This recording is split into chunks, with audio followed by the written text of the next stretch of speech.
Hello प्यारे बच्चों, आज हम लोग क्लास 10 के मॉडल क्वेश्चन पेपर करने वाले हैं साइंस का। तो चलिए स्टार्ट करते हैं एक एक करके एक एक क्वेश्चन को बनाना। तो देखिए, सबसे पहला क्वेश्चन है आपका कि दांत का इनेमल किसके बना होता है, किससे बना होता है। तो आपका कैल्शियम हाइड्रोक्सी पटाइट का बना होता है। और ये जो इनेमल है आपका, वो दांत के ऊपरी परत में पाया जाता है और ये शरीर का सबसे कठोर पदार्थ है, याद रखना आपको।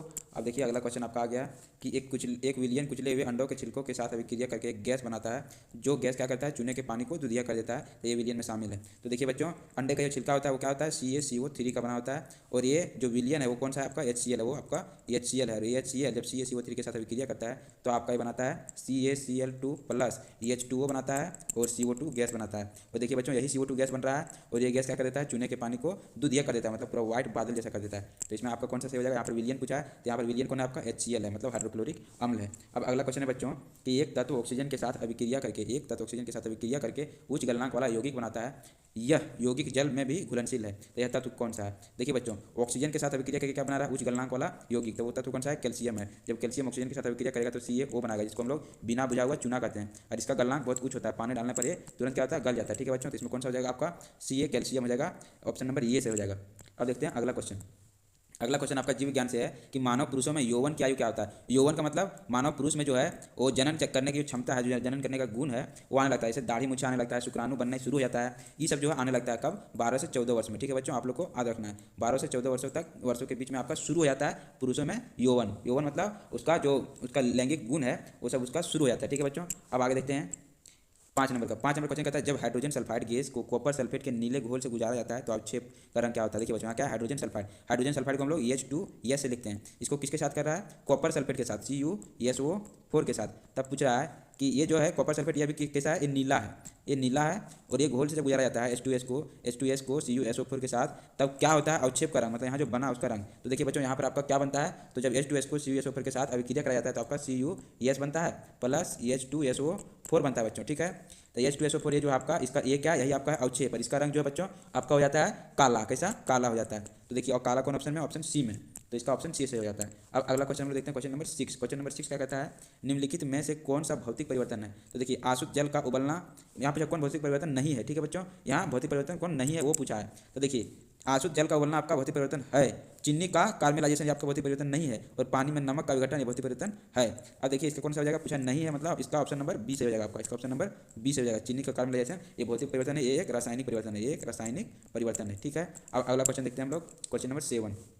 ये कहता है कि फूल का मादा प्रजनन भाग होता है। तब फूल का जो मादा प्रजनन मतलब उसका जो फीमेल पार्ट होता है वो क्या होता है। देखिए, फूल में कुछ बीच में इस तरह का रहता है, उसको हम लोग बोलते हैं मादा पार्ट। मतलब ये वाला जो पार्ट है आपका, ये वाला जो पार्ट है ये है मादा पार्ट, और ये जो पार्ट है आपका ये वाला ये है नर पार्ट। ठीक है, ये जो नर पार्ट है येलो वाला, और लाल वाला आपका हो गया मादा का पार्ट। तो इसमें पूछ रहा है कि कौन कौन सा होता है। तो देखिए बच्चों, जो फूल का मादा पार्ट होता है उसमें आपका होता है क्या क्या, उसमें होता है ऊपर में आपका वर्तिका, जिसको बोलते हैं वर्तिका, और फिर होता है यहाँ पर वर्तिकाग्र, ये होता है वर्तिकाग्र। देखिए, इसका जो सबसे ऊपर वाला पार्ट है, इसका जो सबसे ऊपर वाला पार्ट है ये वाला, वो आपका है वर्तिका। ठीक है, जहाँ पर आपका पराग कोष आकर के गिरता है ये है वर्तिका। और ये जो बीच वाला पार्ट है ये वाला, ये है आपका वर्तिकाग्र। और आपका जो नीचे वाला पार्ट है वो आपका है अंडाशय। ठीक है, अंडाशय। तो देखिए, ये तीनों किसमें है, वर्तिका और अंडाशय। आपका ये ऑप्शन नंबर देखिए, एक में है वर्तिकाग्र है और अंडाशय, तो आपका ऑप्शन नंबर ये से हो जाता है। और एक होता है नर का पार्ट, ये होता है नर का पार्ट। इसमें क्या होता है, गोला वाला ऊपर में रहता है, इसको हम लोग बोलते हैं परागकोश, इसको बोलते हैं परागकोश। और एक और पार्ट होता है इसमें ये वाला डंटी जैसा, ये क्या है, तंतु है। ठीक है, यदि नर वाला पूछे तो परागकोश और तंतु, और यदि मादा वाला पूछे तो क्या होगा, वर्तिका और अंडाशय। वर्तिका और अंडाशय, ये किसका है, ये मादा वाला पार्ट है। और नर वाला कौन है, नर वाला है परागकोश और है आपका तंतु, परागकोश और तंतु, ये है आपका नर वाला पार्ट। ठीक है, याद रखना आपको। अब देखिए अगला क्वेश्चन है, क्वेश्चन नंबर 8। ये कहता है कि मानव नेत्र की फोकस दूरी में परिवर्तन किसके कारण होता है। तो देखिए, जो आँख है उसमें फोकस दूरी जो है वो परिवर्तन कौन करता है, सिलियरी पेशी। वो जब खींचता है तो क्या होता है, देखिए खींचेगा तो आँख ऐसा हो जाएगा, पतला हो जाएगा लेंस, आँख का लेंस पतला होने के कारण इसका फोकस दूरी क्या हो जाएगा, बढ़ जाएगा। ठीक है, इसका फोकस दूरी बढ़ जाएगा। लेकिन वही सिलियरी पेशी जब सिकुड़ेगा उसको, मतलब लेंस को क्या करेगा, दबा देगा और मोटा कर देगा, तो ये क्या हो जाएगा, इसका जो फोकस दूरी है वो घट जाएगा। तो किसके कारण होता है, सिलियरी पेशी के कारण। तो 8 नंबर का ऑप्शन नंबर ये आपका सही हो जाएगा। अब देखिए अगला क्वेश्चन आपका है 9 नंबर का कि आकाश का रंग नीला, मतलब आकाश नीला रंग किसके कारण होता है। तो आकाश नीला रंग जो होता है बच्चों आपका 9 नंबर का, वो आपका हो जाता है किसके कारण, ये प्रकाश का परिकिरणन के कारण, किसके कारण? प्रकाश का परिकिरणन के कारण। प्रकाश का परिकिरण के कारण आकाश नीला भी होता है और टिंडल प्रभाव भी होता है। टिंडल प्रभाव प्रकाश के परिकिरणन के कारण ही होता है। और एक चीज़ होता है बच्चों, क्या? ये जो सूर्य है वो सूर्योदय और सूर्यास्त के समय जो रक्ताव मतलब पूरा लाल दिखाई देता है। जब आप देखे होंगे कि जब सूरज उगता है तो एकदम लाल दिखता है और जब सूरज डूबता है तब भी वो लाल दिखता है। तो सूर्य का लाल दिखना वो भी किसके कारण है? प्रकाश का परिकिरणन के कारण। और प्रकाश का अपवर्तन में बच्चों आपको याद रखना है कि तारों का टिमटिमाना जो है वो प्रकाश का अपवर्तन के कारण है। प्रकाश का अपवर्तन के कारण तारों का टिमटिमाना। और एक होता है बच्चों कि जो सूरज है वो उग जाता है जल्दी, लेकिन जल्दी उगा नहीं रहता है। मतलब सूरज जो है वो उगा नहीं रहता, फिर भी दिख जाता है। कैसे? वो प्रकाश का अपवर्तन के कारण। क्योंकि मान लीजिए ये पृथ्वी है, सूरज अभी यहाँ पर है, तो प्रकाश का अपवर्तन जब वो सघन विरल से सघन में जाता है तो क्या कहता है? विलंब की ओर मुड़ते जाता है, हम लोग को दिख जाता है। ठीक है, अब देखते हैं 10 नंबर का क्वेश्चन। 10 नंबर क्वेश्चन क्या कहता है कि लेंस की शक्ति -4D होती है। लेंस की प्रकृति क्या है? देखिए बच्चों, यहाँ P बराबर दिया है -4D। शक्ति क्या होता है? P, पावर जिसको हम लोग बोलते हैं। D मतलब डायोप्टर, इसका मात्रक है। तो देखिए P बराबर दिया -4D, तो इसका F क्या हो जाएगा? F बराबर होता है 1/P। ये क्या हो जाएगा? 1/-4, मतलब ये भी माइनस हुआ, F भी माइनस। और F माइनस कब होता है बच्चों? F नेगेटिव कब होता है? जब वो अवतल दर्पण होता है। तो इसका ऑप्शन नंबर डी हो जाएगा सही।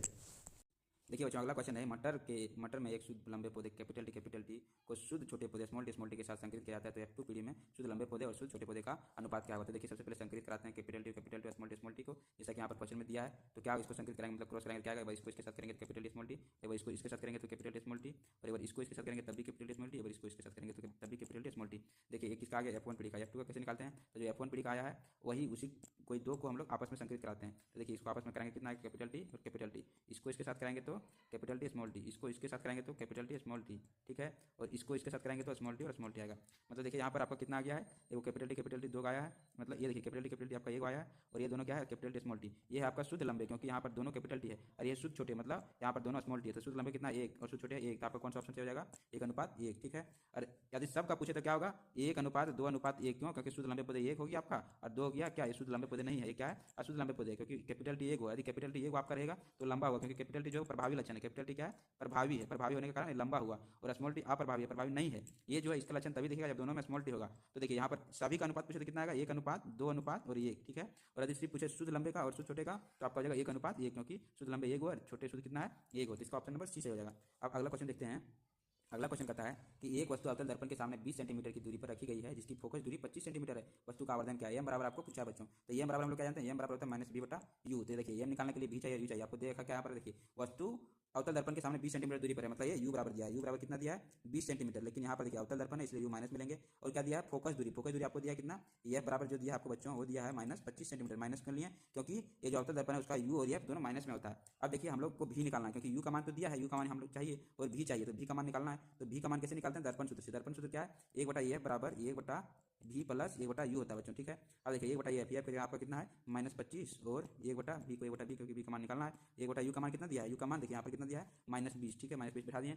अब देखिए क्या करते हैं, इसको आगे कैलकुलेशन करते हैं। तो 1/-25 है, -25 रहने देते हैं, और ये बटा इधर है -20 इधर आ जाएगा, 1/+20 बराबर 1/v आपका हो जाएगा। अब देखिए यहाँ पर यदि इसको उलट दें तो कैसा बनेगा? 1/20 माइनस 1/25। ठीक है, अब देखिए इसको आगे सोल्यूशन करते हैं, कितना आएगा?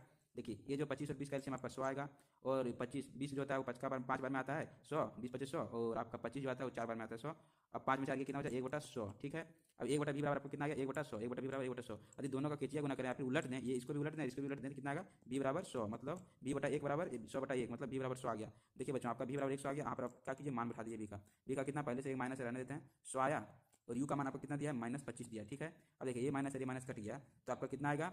25 चक 100 होता है, 25 चक 100 होता है। नहीं बच्चों, यहाँ पर देखिए u बराबर जो दिया आपका वो कितना दिया? u बराबर जो है -20 दिया, मतलब यहाँ पर क्या होगा? यहाँ पर आपका होगा u की जगह 20 होगा। ठीक है, अब देखिए कट गया ये, अब क्या बचा? 20 25 होता है। ठीक है, मतलब यहाँ पर 5 आ गया, प्लस 5 आंसर होगा आपका। ऑप्शन नंबर ये सही होगा, ऑप्शन नंबर ये सही होगा बच्चों, आपका ऑप्शन नंबर ये, और यही ऑप्शन सही है, आपको याद रखना है। ठीक है, यही ऑप्शन सही है, आंसर चाहे कुछ दे कहीं पर, ऑप्शन यही आपका सही है। अब अगला देखिए, अगला है 3 नंबर का, कि खास जाल के लिए निम्नलिखित में से क्या शर्त है? तो प्रत्येक स्तर पर उपलब्ध ऊर्जा कम हो जाती है। हाँ, क्योंकि मान लीजिए यहाँ पर घास है, इसको कौन खाया? टिड्डा खाया, और इसको खा गया मेढक, और मेढक को खा गया सांप। तो देखिए हर जगह जो है एनर्जी आपका लॉस हो रहा है। यहाँ से यहाँ गया तो इसका सिर्फ 10% गया, यहाँ से यहाँ इसका 10%, यहाँ से यहाँ गया 10% एनर्जी लॉस होता है। इसलिए देखिए, और जो घास होता है, घास वो सूरज का जो होता है उत्पादक, और सूरज का सिर्फ 1% एनर्जी लेता है, मतलब जो एनर्जी लिया सूरज से उसका 1% सिर्फ उपयोग करता है। ये आपको याद रखना है। तो मतलब ऑप्शन ये सही हो जाएगा। ऑप्शन बी क्या कहता है? ऊर्जा विभिन्न स्तरों से होकर उत्तरोत्तर गति करती है। मतलब क्या? ऊर्जा गति करती है एक दूसरे से दूसरे दिशा में, मतलब एक से दूसरे। हाँ, क्योंकि जब घास को टीड़ा खाया तो इसका ऊर्जा गया टीड़ा में, और जब टीड़ा को मेढक में खाया तो इसका ऊर्जा गया मेढक में, इसको गया यहाँ पर। ठीक है बच्चों, मतलब ऑप्शन बी भी सही है। अब इसमें देखिए क्या हो जाएगा? और बी दोनों हो जाएगा। ऑप्शन नंबर सी आंसर इसका सही। अब अगला क्वेश्चन हम देखते हैं। अगला क्वेश्चन कहता है कि यदि किसी विशेष छोर से देखने पर परिनालिका में धारा की दिशा वामावर्त है तो परिनालिका का यह सिरा क्या होगा। तो देखिए यह सिरा आपका उत्तरी ध्रुव होगा। क्यों बच्चों, देखिए ये परिनालिका भी छापते हैं, ठीक है। यह परिनालिका, परिनालिका मतलब होता है एक मतलब इस तरह का, इस तरह स्प्रिंग जैसा, ठीक है। तो देखिए यहाँ पर छाप रहे हैं और देखिए यहाँ प्लस चार्ज या माइनस चार्ज रखते हैं। मान लीजिए इसमें चार्ज गया, किस तरह जाएगा, इस तरह से जाएगा करंट, क्योंकि प्लस से चार्ज निकलता है तो इस तरह से जाएगा। तो इधर से देखने पर देखिए इसका डायरेक्शन किधर है, ऊपर की ओर, इसका डायरेक्शन है ऊपर की ओर। तो देखिए यदि क्लॉकवाइज होगा मतलब घड़ी की दिशा में होगा तो आपका बच्चों जो घड़ी की दिशा में रहता है वो रहता है साउथ पोल। क्या रहता है, साउथ पोल। साउथ मतलब होता है आपका बच्चों, साउथ मतलब आपका होता है दक्षिणी ध्रुव। लेकिन देखिए यहाँ पर आपका क्या होगा, देखिए यदि इधर से जाए तो क्या होगा, यहाँ पर इस तरह से दिशा बनेगा, मतलब इस तरह से। तो देखिए यहाँ पर क्या है, घड़ी के विपरीत दिशा में, विपरीत दिशा में रहेगा तो आपका हो जाएगा नॉर्थ पोल, ठीक है। ये आपका हो जाएगा नॉर्थ पोल। यहाँ पर क्या पूछा, वामवात। वामवात मतलब होता है घड़ी के विपरीत दिशा में, घड़ी के विपरीत दिशा में, ठीक है। तो यहाँ पर घड़ी के विपरीत दिशा में जा रहा है मतलब ये क्या है, ये उत्तरी ध्रुव है, नॉर्थ पोल है, ठीक है। इस तरह जाता है तो होता है यस पोल, मतलब ये दक्षिणी ध्रुव, और इस तरह जा रहा है मतलब ये उत्तरी ध्रुव है, ठीक है बच्चों। आपको याद रखना है। और देखिए इसका एक शॉर्ट ट्रिक भी है। ट्रिक क्या है, यस, इसका ट्रिक है यस सी ए एन।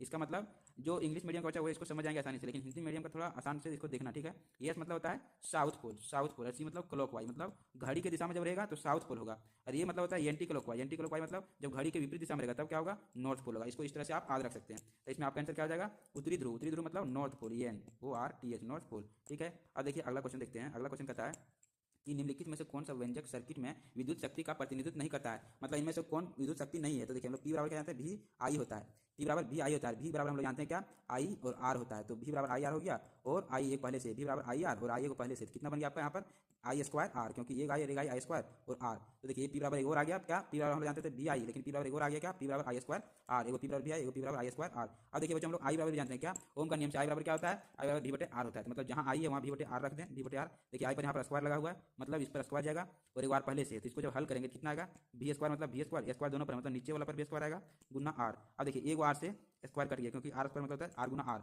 मतलब यहाँ दो आर है, यहाँ पर आपका दो आर है, आर गुना आर। तो एक आर से एक आर कट गया तो आपका कितना बचा, बी स्क्वायर बटा आर बचा। मतलब पी बराबर आपका एक और आ गया कि बी स्क्वायर बटा आर भी होता है पी बराबर, ठीक है। अब देखिए यहाँ पर ऑप्शन कौन कौन सा है, देखिए पी बराबर क्या है, पहला भी आई है, हाँ ये सही हो जाएगा। अब देखिए दूसरा क्या है, आई स्क्वायर है। देखिए यहाँ पर आई स्क्वायर नहीं, आई स्क्वायर बट्टा आर है, ठीक है। यहाँ पर क्या है आपका आई स्क्वायर बट्टा आर है, मतलब ये ऑप्शन नहीं होगा। कौन होगा, बी स्क्वायर बटा आर। बी स्क्वायर बटा आर, हाँ है बी स्क्वायर बटा आर, मतलब ए भी होगा। देखिए आई स्क्वायर आर है कहीं पर, आई स्क्वायर आर आपको यहाँ पर है, देखिए मतलब पी बराबर आई स्क्वायर आर भी होता है। मतलब यहाँ पूछा आपको क्या कौन नहीं करता है, तो नहीं कौन करता है, ये नहीं करता, मतलब आपको ऑप्शन नंबर बी सही हो जाएगा। इसका ऑप्शन नंबर आपका बी सही हो जाएगा। अब अगला क्वेश्चन देखते हैं, क्वेश्चन नंबर 16। 16 नंबर क्वेश्चन कहता है बच्चों कि जलीय द्रव एक्वस स्विमर और लेंस के बीच जो काला उद्घाटन होता है क्या कहलाता है। मतलब देखिए आपका जो आग का काला भाग है, देखिए आग का जो काला वाला भाग रहता है उसको हम लोग क्या कहते हैं, तो आग का जो काला वाला भाग रहता है उसको हम लोग कहते हैं पुतली। क्या कहते हैं बच्चों, पुतली। काला भाग को हम लोग पुतली भी कहते हैं। तो इसका ऑप्शन नंबर आपका डी सही हो जाएगा, कौन, डी, पुतली। अब अगला क्वेश्चन देखते हैं। अगला क्वेश्चन कहता है 17 नंबर का कि निम्नलिखित में से कौन सी गैस वसा और तेल युक्त खाद्य पदार्थ को लंबे समय तक संग्रहित करने के लिए उपयोग किया जाता है। तो बच्चों वो आपका नाइट्रोजन है, कौन, नाइट्रोजन गैस। आपका देखिए चिप्स का जो थैली रहता है उसमें नाइट्रोजन गैस रहता है ताकि वो जल्दी खराब ना हो, ठीक है। अब देखते हैं अगला क्वेश्चन। अगला क्वेश्चन है आपका 18 नंबर का कि एक विद्युत जनरेटर परिवर्तित करता है। देखिए बच्चों विद्युत जो जनरेटर रहता है उससे क्या बनता है, आपका विद्युत ऊर्जा बनता है, मतलब विद्युत ऊर्जा बन रहा है किससे, आंतरिक ऊर्जा से, ठीक है। तो आंतरिक ऊर्जा से इसमें क्या बनता है, विद्युत ऊर्जा बनता है। तो देखिए यहाँ पर कौन सा ऑप्शन है, विद्युत ऊर्जा बनता है, आंतरिक ऊर्जा को विद्युत ऊर्जा में कन्वर्ट करता है कौन, आपका विद्युत जनरेटर। जनरेटर क्या करता है, विद्युत ऊर्जा बनाता है। तो ऑप्शन नंबर इसका डी से हो जाएगा। अब देखिए विद्युत ऊर्जा को आंतरिक ऊर्जा में कौन कन्वर्ट करता है, देखिए विद्युत ऊर्जा लेता कौन है, पंखा। जैसे मोटर, मोटर क्या करता है, विद्युत मोटर वो आंतरिक ऊर्जा में कन्वर्ट करता है, वो हम लोग को हवा देता है विद्युत धारा लेकर के, विद्युत ऊर्जा को लेकर के। और आंतरिक ऊर्जा को उष्मा में कौन कन्वर्ट करता है, देखिए जब चक्का इंजन घूमता है तो गर्म हो जाता है, तो घूमने से क्या हो रहा है, वो आंतरिक ऊर्जा है, अरे उष्मा ऊर्जा में कन्वर्ट कर देता है उसको, ठीक है। अब विद्युत ऊर्जा से रासायनिक ऊर्जा में जो है बच्चों आपका ये इलेक्ट्रोलाइटिक सेल कन्वर्ट करता है, कौन, इलेक्ट्रोलाइटिक सेल, जिसको हम लोग कहते हैं अपघटनी सेल, ठीक है। अब आते हैं अगला क्वेश्चन में। अगला क्वेश्चन है क्वेश्चन नंबर 19 कि समान दृष्टि वाले एक युवा वयस्क के लिए स्पष्ट दृष्टि की न्यूनतम दूरी कितनी है। तो आपका 25 सेंटीमीटर है, याद रखना 25 सेंटीमीटर, मीटर नहीं 25 सेंटीमीटर है। तो देखिए सेंटीमीटर, यहाँ मीटर है नहीं, मीटर नहीं होगा, देखिए यहाँ मीटर है, मीटर नहीं है, 25 सेंटीमीटर, ये क्या होगा, ऑप्शन नंबर बी आपका सही हो जाएगा। अब आते हैं 20 नंबर में।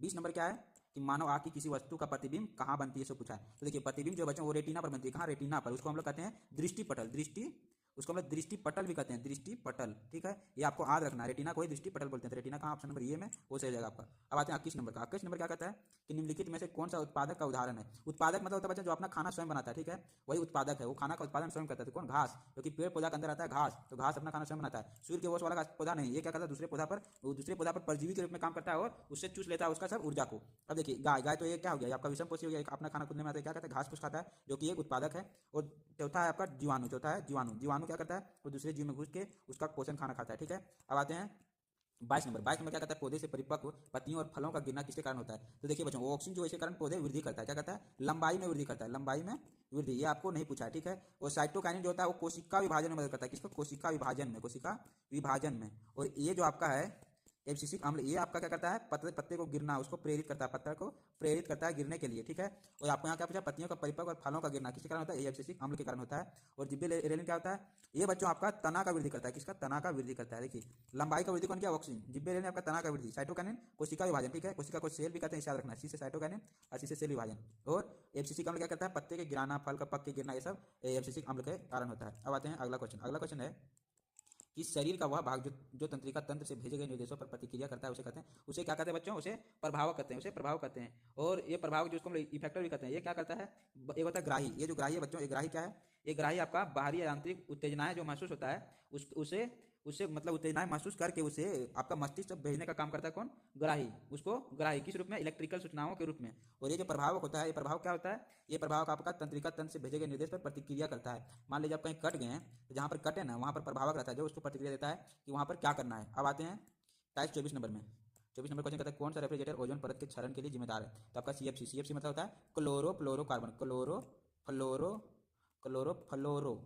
आपका है क्लोरोफ्लोरोकार्बन, कार्बन, ये आपको याद रखना है, ठीक है। सीएफसी मतलब क्लोरोफ्लोरोकार्बन। रेफ्रिजरेंट कौन सा है, जो ओजोन परत को क्षरण करता है, ओजोन परत को नुकसान करता है, उसका नाम है सीएफसी। जो कहाँ रहता है आपका, रेफ्रिजरेंट में रहता है, रेफ्रिजरेटर में रहता है, आपका घर में जो चलता है मतलब वो वाला ठंडा करने के लिए, वो सब में रहता है। लेकिन अब जो है सो ये रेफ्रिजरेंट जो है उसमें सीएफसी नहीं रहता है, ये क्या हो गया, अब उसको बैन कर दिया गया है क्योंकि ये ओजोन परत का क्षरण के लिए जिम्मेदार है, ठीक है।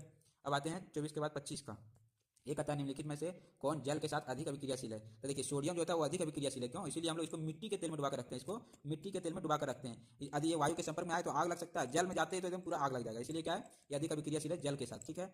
अब आते हैं 26 नंबर क्वेश्चन, 26 नंबर क्वेश्चन कहता है कि CH3 CH2 CHO, इसका नाम क्या है, देखिए लास्ट में क्या है CHO, मतलब ये क्या है, ये एल्डिहाइड है, क्या एल्डिहाइड, एल्डिहाइड का होता है AL, ठीक है। और देखिए यहाँ पर एक क्या कार्बन है, 1 2 3 तीन कार्बन को हम लोग क्या कहते हैं बच्चों, मीथेन, इथेन और प्रोपेन, 3 नंबर में आता है, ठीक है।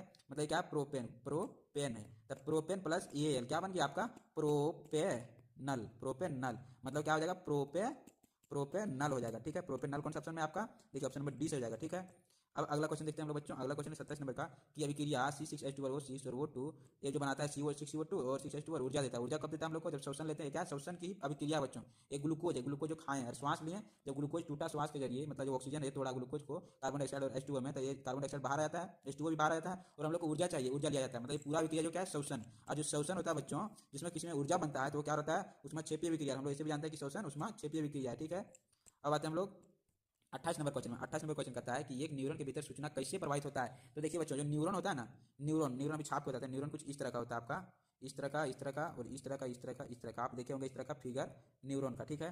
और यहाँ पर कुछ जाली जैसा इस तरह का रहता है, यहाँ पर भी इस तरह जड़ जैसा रहता है, यहाँ पर भी इस तरह का जड़ जैसा रहता है। तो देखिए आपका ये जो पार्ट है वो क्या है, वो इसको कहते हैं डेंड्राइट, जिसको हम लोग दुर्मिका भी बोलते हैं। और यहाँ से क्या होता है, सूचना लेता है और फिर भेज देता है किसमें, उसको कोशिका का शरीर में, इसको कोशिका कच भी बोलते हैं, उसको हम लोग बच्चों कोशिका कच भी बोलते हैं, ठीक है। अब जो है आपका, अब जो आपका बच्चों ये जो सूचना है वो किसमें आता है, अजतंतु में, जिसको अजतंतु बोलते हैं, इसको अजतंतु, ये है आपका अजतंतु, जिसको तंत्रिका कच भी बोलते हैं। ये देखिए क्या, कोशिका काय है, कोशिका एक काय है जिसको कोशिका कच बोलते हैं, ये तंत्रिका कच है, ठीक है, ये तंत्रिका कच है। अब जो ये जो सूचना है आपका बच्चों, वो तंत्रिका का अंतिम पार्ट में आता है, मतलब सूचना जो है इधर से इधर गया, इधर से इधर आ जाए, ठीक है। पूछ रहा कहाँ से कहाँ गया, तो सबसे पहले डेंड्राइट में गया, फिर कोशिका शरीर में, फिर अजतंतु में, फिर तंत्रिका का अंत। यदि आपका ऑप्शन ये इस तरह का ना दिया रहे तो क्या दिया रहेगा, डेंड्राइट की जगह दुर्मिका दिया रहेगा, दुर्मिका, क्योंकि डेंड्राइट को ही दुर्मिका कहते हैं, कोशिका शरीर को हम लोग कोशिका काय भी कहते हैं, कोशिका काय भी कहते हैं, ठीक है, कोशिका काय। और अजतंतु जो है आपका बच्चों, अजतंतु को हम लोग तंत्रिका कच बोलते हैं, अजतंतु को तंत्रिका कच बोलते हैं, ठीक है, तंत्रिका कच। ये आपको याद रखना है, तंत्रिका अंत ही रहता है। यदि इस तरह का भी ऑप्शन दे तो यही क्या होगा, उसका सही आंसर होगा। तो इसमें आपको कौन आ जाएगा, डेंड्राइट कोशिका शरीर और अजतंतु, डेंड्राइट कोशिका शरीर और अजतंतु, ऑप्शन नंबर ये हो जाएगा। अब आते हैं 29 में, 29 नंबर क्वेश्चन कहता है कि 3 R जो दीर्घकालिक उपयोग के लिए प्राकृतिक संसाधनों के क्षरण में मदद करेंगे वे है, वो क्या है, 3 R का मतलब देखिए बच्चों, ये एक R है ना, उसका मतलब क्या होता है आपका, रीड्यूस होता है, रिड्यूस। एक और R है, उसका मतलब होता है आपका रिसाइकल, CYCL, ठीक है। अब एक और आ रहा है, उसका मतलब बच्चा आपका होता है रीयूज, मतलब होता है रीड्यूस, मतलब देखिए प्रकृति के संसाधनों का संचरण, मतलब प्रकृति को हम लोग क्या किस तरह से बचा सकते हैं, तो इसके लिए क्या करो, कम करो, ठीक है, किसका उपयोग कम करो, मतलब कम करना। रीड्यूस मतलब कम करना, रिसाइकल मतलब पुनः चक्रण करना, और रीयूज मतलब पुनः उपयोग करना। तो कहाँ पर है, कम करना, पुनः चक्रण करना और पुनः उपयोग करना, इसका घ नंबर का ऑप्शन सही हो जाएगा बच्चों। अब आते हैं 30 नंबर क्वेश्चन, 30 नंबर का क्वेश्चन क्या कहता है कि रंध्र रंध्र छिद्र का खुलना और बंद होना इस पर मतलब किस पर निर्भर करता है। देखिए रंध्र इस प्रकार का रहता है, पौधा में, जिससे क्या होता है ऑक्सीजन और CO2 का ट्रांसफर होता है, ठीक है। ऑक्सीजन और CO2 का, देखिए CO2 पेड़ पौधा लेता है, ऑक्सीजन बाहर करता है यही रंध्र के द्वारा। तो देखिए ये जो रंध्र है ना, तो इसके ऊपर में जो कोशिका रहता है ना, ये वाला